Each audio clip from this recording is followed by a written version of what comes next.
اسكندريه يا سيسي. والله؟ ماشي انا مش من اسكندريه يا عم، اجي اعمل ايه في اسكندريه كلها؟ لقيتك يا عم. ماليش والله، الدنيا دايره بيا اونطه في اونطه.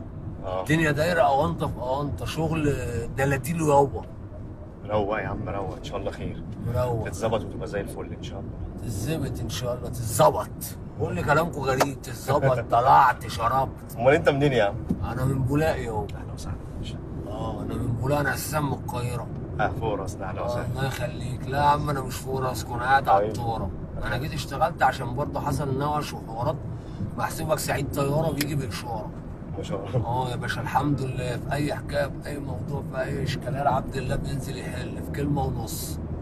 وبلتزم معاك بتايم، بلتزم معاك بوقت. اقول لك حكايتك دي تنتهي الصلاه على النبي في اسبوع، تنتهي في 10 ايام، تنتهي في ساعتين. لما تنتهيش، لما محتاج عامل مساعده.